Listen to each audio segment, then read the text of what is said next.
Alors aujourd'hui, on va voir les leviers plus en détail parce que c'est très important les leviers. Alors si je reviens à mon exemple de levier de la semaine passée, pauvre monsieur, ça fait une semaine qu'il est coincé en dessous du rocher.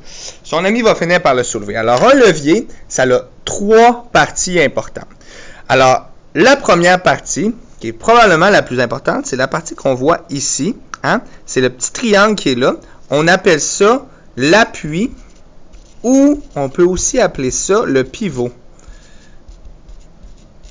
Alors, c'est l'endroit où le levier doit être attaché ou accroché ou appuyé pour pouvoir fonctionner. S'il n'y avait pas d'appui, ça ne fonctionnerait pas. L'autre partie importante du levier, c'est ici, c'est l'endroit où est-ce qu'on met la force. Alors, celui-là, on l'appelle la force. On peut aussi parfois l'appeler le moteur.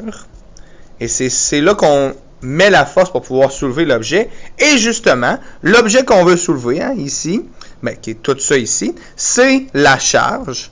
On l'appelle aussi parfois la résistance, parce que c'est ça qui nous résiste. La résistance.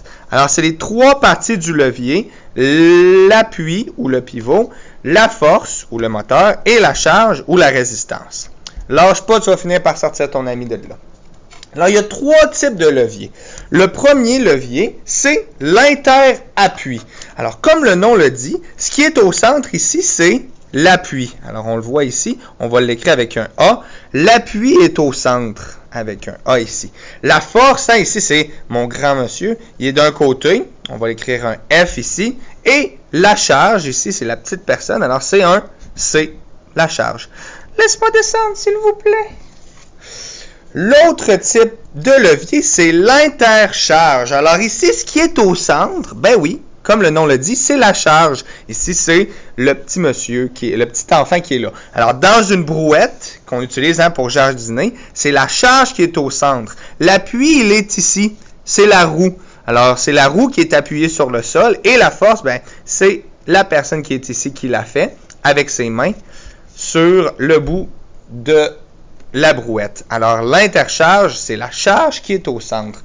Et là, j'imagine que les plus vite ont déjà compris que le troisième type de levier, c'est l'interforce. Alors, pour les pinces ici, par exemple, pour aller chercher le steak qui est sur mon barbecue, eh bien, ce qui est au centre ici, c'est la force. Les pinces, on les tient ici avec nos mains. L'appui est d'un côté ici, c'est là que les deux côtés de la pince sont attachés. Et la charge, on va la prendre avec les pinces ici. Donc, on va aller chercher le steak ici. Alors, ici, c'est la charge. Alors, ça, c'est pour l'interforce. Alors, pour résumer, le premier type de levier, c'est l'appui ou le pivot qui est au centre. Le deuxième type de levier, c'est la charge ou la résistance qui est au centre. Et le troisième type de levier, c'est la force ou le moteur qui est au centre.